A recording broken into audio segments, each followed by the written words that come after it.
I know there's some like epic kind of like banner stories connected and examples. Can you like bring this into real life for some folks? They may Yeah. be listening like, I think I'm tracking with you, but what does this really mean? Like, what would this process look like in story form from beginning to end? Yeah.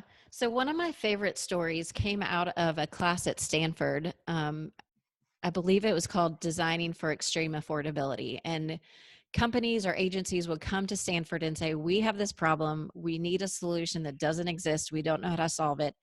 In this one particular case, it was a healthcare organization that came and said, we need more affordable incubators to put in third world countries because the number of babies that die, it's like 1 million babies a year die on the day of their birth, and 4 million die within the first month of their life, I think, because especially in third world countries, they're born premature, which means they have lower birth weight, they can't regulate their body temperatures, and all of these long-term problems come about from that, even if they live past their first couple weeks.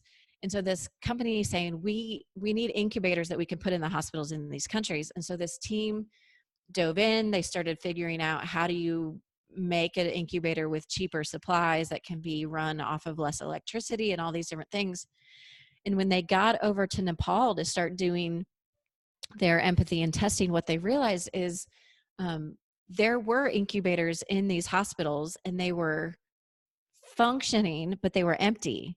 And so they thought, wait, who is the real user here? It's not the hospital who's trying to save the babies. The user is really the mother who's having the baby, because what they found in their empathy work is that most of the deaths were happening in families that lived hours and hours away from the hospital, and the babies would be born and then they would have to walk or ride in a truck for hours on these bad roads, and by the time the babies would get to the hospital, it was already too late. And so they pivot. This is one where they pivoted on who the user was and said the user is really the mom in these villages who are having these babies, and we need to figure out a way to help them keep their baby safe and warm and alive on the way to the hospital so they can get the care. And so what they created is a product called the Embrace Warmer, which is essentially like a little baby sleeping bag that has this special material in that you can heat up just using hot water. And you stick it in this little pouch and you wrap up your little baby, and it keeps the baby warm for up to 6 hours at a steady temperature. It doesn't even decline like most substances would. Like if you heat up water, it's hot and then it gradually cools off. This stays the same temperature. Um, and they said, we need to get these out into the villages. We need to train these mothers how to use it. And there's like a fifth iteration of this product that I love so much, which is they created the infant warmer. They got all the technology right. They started taking it out into the villages to train the mothers.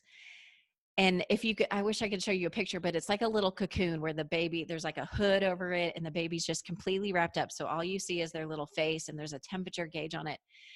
And it kind of freaked the moms out that they couldn't see if their baby was breathing because the baby's wrapped up in this thing. And it was like this disembodied face of their baby that they knew was helping their baby stay alive, but it just was unsettling of, I need to know if my baby's breathing by watching their chest. And so now they've added in just a little window that has no functional purpose other than saying, we want to take as much stress off of these mothers as possible who've just had a baby. The baby's not doing well. Let's just put a clear little window in there that they can see their chest to make sure they're breathing. And it's like, that is now a $20 or $30 solution to what was a $20,000 incubator to begin with. And it's now saving thousands, and maybe we're in the millions of lives now of these babies who didn't have a chance of life before, but because we said, hey, the user isn't the hospital and the doctor, it's these moms that nobody's been paying attention to. Let's give them something that they need. That I think it's just a really great example of pivoting on both the user, the need, and the solution. Yeah, that's incredible. And it's very inspiring that this type of thinking is making those types of impact in our world. Mm-hmm. That's an incredible story.